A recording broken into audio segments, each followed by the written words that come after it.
Students next जो question है exercise 14 का वो है tan square theta minus secant theta minus 1। हमें तो चाहिए कि ये सेम वैल्यूज़ होनी चाहिए, यानी अगर सीकेंड होना है तो सीकेंड स्क्वायर ही होना चाहिए।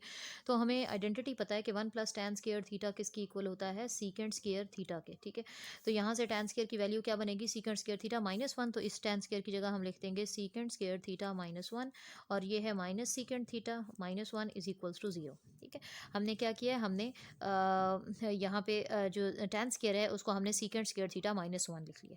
अब हमारा नेक्स्ट स्टेप क्या होना चाहिए, हमारे पास है सीकेंड स्क्वायर थीटा और ये हमारे पास है माइनस सीकेंड थीटा, और बाकी ये दोनों हमारे पास क्या है, -1 एंड -1 विच इज़ -2। ठीक है, ये हमारे पास इक्वेशन है।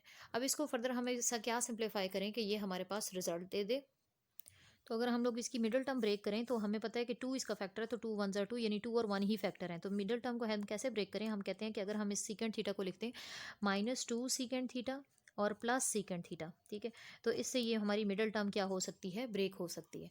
-2 सीकेंड theta minus secant theta is minus secant theta, और अगर हम इसको मल्टीप्लाई करें तो वापस ये वाली वैल्यू बन जाती है। अब इन दोनों में अगर कॉमन देखें तो क्या कॉमन है, सीकेंड थीटा कॉमन है। सीकेंड थीटा कॉमन लेंगे तो यहाँ रह जाएगा सीकेंड थीटा और यहाँ क्या रह जाएगा -2, प्लस यहाँ इन दोनों में कुछ कॉमन नहीं है तो 1 बाहर हम कॉमन लिखते हैं और लिखते हैं secant theta -2 is equals to 0। यानी ज़रूरी नहीं है कि हर कहीं हमारे पास होल स्क्वायर का फॉर्मूला बनेगा, कहीं कहीं हमें फैक्टराइजेशन भी करनी पड़ सकती है। अब देखें सीकेंड थीटा -2 सीकेंड थीटा -2 इज कॉमन, तो अगर हम सीकेंड थीटा -2 कॉमन ले लें तो बाकी जो ब्रैकेट बचती है that is secant theta +1 is equals to 0। अब दोनों को 1 बाय 1 0 के इक्वल लिखते हैं, तो एक बार हम लिखेंगे secant theta -2 is equals to 0, और एक बार हम लिखते हैं कि secant theta +1 is equals to 0। यहाँ से बनता है सीकेंड थीटा की वैल्यू है g2, और यहाँ से बनता है सीकेंड थीटा की वैल्यू क्या है, -1। ठीक है, अब हमारे पास तो सीकेंड थीटा है, हमने इसको क्या लिखना है, कॉज। ठीक है, सीकेंड थीटा की वैल्यू हमारे पास जो बनी है वो हम लिख लेते हैं। सीकेंड थीटा एक बनी है हमारे पास 2, और दूसरी जो है वो बनी है हमारे पास second theta is equals to -1। अब देखें सीकेंड थीटा तो हमें नहीं पता, तो हम इसका इन्वर्स निकाल सकते हैं, दैट इज कॉस थीटा। ठीक है, तो हमें पता है कि सीकेंड थीटा का इन्वर्स क्या होता है, कॉस थीटा। तो अगर हम इसको 2 बाय 1 कहें तो कॉस थीटा क्या हो जाएगा, वो हो जाएगा 1/2। इसकी भी अगर बात करें तो अगर ये हम कॉस थीटा लिखते हैं तो -1 है, तो इसका इन्वर्स भी क्या होगा, यानी रेसिप्रोकल क्या होगा, वो भी -1 ही होगा, क्योंकि 1/1 भी 1 ही देगा। अब हमने देखना है कि कॉस थीटा 1/2 है, यानी पॉजिटिव है तो कौन कौन सा क्वाड्रेंट बनेगा, और नेगेटिव है तो कौन सा क्वाड्रेंट बनेगा। ठीक है, अब अगर आप क्वाड्रेंट्स बनाएं तो आपको पता है कि this is first, this is second quadrant, this is third quadrant and this is fourth quadrant. Cause है पॉजिटिव, एक तो जी पॉजिटिव होगा ये फर्स्ट क्वाड्रेंट में, और एक कौन से क्वाड्रेंट में पॉजिटिव होता है, ये फोर्थ क्वाड्रेंट में पॉजिटिव होता है। फर्स्ट में तो हम थीटा को थीटा ही लिखते हैं, और फोर्थ में हम इसको 2 पाई माइनस थीटा लिखते हैं। रेफरेंस एंगल की अगर बात की जाए तो theta is equals to cos inverse of 1/2, यानी कॉज जो है वो 1/2 कब होता है, तो या तो आप टेबल से देख लें या फिर आप कैलकुलेटर पे कर लें। Cause inverse of 1/2 which is 0.5, तो ये होता है 60 पे। 60 पे इसका मतलब है it can be written as 5/3 in radians. तो रेडियन में हमारा जो एंगल बना है दैट इज 5/3। अब हमने इसकी वैल्यूज लिखनी है, हम कहेंगे so theta in first quadrant में तो थीटा थीटा ही रहता है, तो थीटा की वैल्यू क्या है, π/3। फिर लिखेंगे theta is in first quadrant. ठीक है, थीटा इन, और दूसरा कौन सा है, फोर्थ क्वाड्रेंट। फोर्थ क्वाड्रेंट में ये क्या हो जाएगा, this is 2 pi minus theta. Theta की वैल्यू कितनी है, π/3। अब हम अगर एलसीएम ले लेंगे तो ये हो जाएगा 3 2 6, 6 पाई माइनस पाई इज 5 π/3। सो एक वैल्यू है π/3 और एक है 5 π/3। ओके जी, अब बात करते हैं कि अगर कॉस थीटा की वैल्यू -1 है तो ये कौन से क्वाड्रेंट में होती है। कॉस नेगेटिव है तो कॉस नेगेटिव कौन कौन से क्वाड्रेंट में होता है, सेकंड में और फोर्थ में।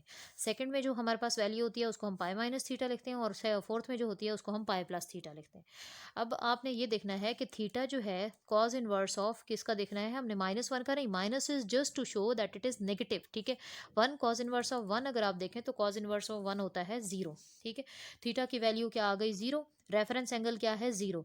तो अगर आप कहें सो थीटा इन कौन सा क्वाड्रेंट, ये second quadrant is equals to, second में क्या लिखते हैं, पाई माइनस थीटा। तो पाई में से अगर थीटा निकाल दें, थीटा है 0 तो वो पाई ही रहेगा। सिमिलरली थीटा इन कौन सा क्वाड्रेंट है, दूसरा तीसरा क्वाड्रेंट, तो वहाँ पे क्या लिखते हैं, पाई प्लस थीटा। थीटा तो 0 है तो पाई प्लस 0 भी क्या होगा, पाई। तो इट मीन्स टू से यहाँ से जो वैल्यू थीटा की निकली है वो क्या निकली है, पाई निकली है, क्योंकि ये भी पाई है ये भी पाई है, एक ही बात है।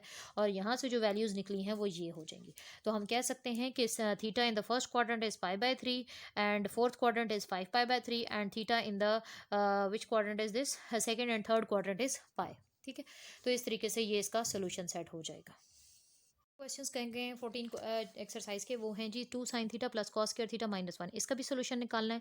हम कहते हैं सारे वेरिएबल्स सारे जो फंक्शंस हैं ट्रिग्नोमेट्रिक फंक्शन वो एक ही होने चाहिए। तो कॉस स्क्वायर थीटा को हम रिप्लेस कर देते हैं, क्योंकि हमें पता है साइन थीटा को हम रिप्लेस कर नहीं सकते, ये सिर्फ साइन है। इसको हम क्या लिख सकते हैं, इसको हम लिख सकते हैं 1 माइनस साइन स्क्वायर थीटा, और आगे क्या लिखा हुआ है -1 इज इक्वल्स टू 0, +1 -1 कैंसिल हो गया, क्या रह गया simply 2 sine theta minus sine square theta is equals to 0। इसका मतलब है कि साइन थीटा अगर कॉमन ले लें तो बाकी क्या बचेगा, 2 minus sine theta is equals to 0। तो यहाँ से हम क्या कह सकते हैं, 2 minus sine theta is equals to 0। तो या इसका मतलब है या तो sine theta is equals to 0, और या फिर हम कह सकते हैं 2 माइनस साइन थीटा जो है ये किसकी इक्वल है, 0 की इक्वल है। तो यहाँ से थीटा की वैल्यू क्या निकलेगी, साइन इनवर्स ऑफ 0 0 ही होता है, तो थीटा की वैल्यू हमारे पास 0 निकल आई। यहाँ से आप क्या करेंगे कि ये जब उधर शिफ्ट करेंगे तो साइन थीटा की वैल्यू किसकी इक्वल बनेगी, 2 की इक्वल बनेगी हमारे पास। अब आप देखें कि साइन थीटा जो है ना वो 2 जो है वो पॉसिबल है ही नहीं, क्योंकि साइन थीटा मैक्सिमम रेंज करता है -1 से लेकर 1 तक। -1 के 1 से लेकर 1 तक के दरमियान की वैल्यू होती है, तो ये तो बहुत बड़ी वैल्यू है, तो हम कहेंगे कि इससे तो ये है नॉट पॉसिबल, ये वैल्यू तो हमारी आ ही नहीं सकती। ठीक है, बाकी अगर थीटा इज इक्वल्स टू 0 आ गया है तो 0 कब कब आ सकता है ये हमने देखना है। देखिए साइन जो है वो हमारे पास 0 है, तो 0 तो हमें पता है कि ना तो पॉजिटिव क्वांटिटी है ना नेगेटिव क्वांटिटी है, तो आप खुद ही यहाँ से जज कर लें कि साइन की वैल्यू जो है वो ये यहाँ पे कहाँ कब कब आ सकती है। ठीक है, तो चले अगर हम इसको कह दें कि साइन 0 देना है। ठीक है, तो आपको पता है एक तो साइन इनवर्स ऑफ 0 करें तो 0 मिलता है हमें। इसके अलावा अगर साइन इनवर्स ऑफ, और हम क्या करें, sine inverse of inverse sorry sine inverse नहीं, चले इसी तरह डायरेक्टली देख लेते हैं। ठीक है, साइन का अगर हम 0 साइन ऑफ 0 करेंगे तो 0 मिलता है। इसके अलावा साइन ऑफ 90 करें तो हमें पता है 1 मिलता है, लेकिन अगर साइन ऑफ 180 करेंगे तो वो भी हमें क्या मिल सकता है, 0। ठीक है, आगे साइन ऑफ अगर मैं 360 करूं तो साइन ऑफ 360 तो वो हमारे पास क्या होता है, वो 0। ठीक है, लेकिन यहाँ पे हमने क्या करना है कि पूरे जो हमारे पास रीजन है ना उसमें 2 पाई से कम कम करना है। ठीक है, तो वो कौन कौन सी वैल्यूज़ हैं जिस पर ये हमारे पास 0 देता है, तो ये है जी हमारे पास 0, और दूसरी वैल्यू कौन सी है हमारे पास, पाई। ठीक है, तो थीटा इज इक्वल्स टू 0 और पाई आ जाएगा इधर। तो हमारा सिर्फ यही सोल्यूशन सेट बनेगा कि हमारे पास थीटा की वैल्यूज़ हैं 0 और 2 पाई। ठीक है, अच्छा सॉरी 0 एंड पाई। अच्छा, नेक्स्ट जो है ना ये क्वेश्चन है, इसमें हमने क्या करना है, डायरेक्टली आप कॉमन ले लें। कॉमन लेंगे, क्या कॉमन लेंगे, sine theta is common. Sine theta common ले लेंगे तो बाकी रह जाएगा 2 sine theta -1 is equals to 0, यानी एक तो साइन थीटा की वैल्यू बन गई 0, और दूसरी तरफ जो है ना वो यहाँ से साइन थीटा की जो वैल्यू बनेगी दैट इज इक्वल्स टू 1/2। 1/2 एक पॉजिटिव वैल्यू है, तो आपने देखना है कि साइन पॉजिटिव कहाँ कहाँ होता है, तो वो पहले और दूसरे में होगा। पहले में सिर्फ थीटा लिखना है, दूसरे में पाई माइनस थीटा लिख के आपने इसकी दो वैल्यूज़ निकाल लेनी है। ठीक है जी, और यहाँ पे क्या है, साइन थीटा 0 है, तो ये याद रख लें कि साइन थीटा 0 है तो इसकी वैल्यूज़ कौन कौन सी बन सकती हैं, तो इसकी वैल्यू बन सकती है 0 और पाई। ये इन दो वैल्यूज़ पे हमारे पास 0 देता है। तो इस तरीके से ये आपने क्वेश्चन कंप्लीट कर लेना है। तो यहाँ पे आपके चैप्टर 14 जो है वो कंप्लीट हो गया, यानी कि आपकी ट्रिग्नोमेट्री कंप्लीट हो गई है।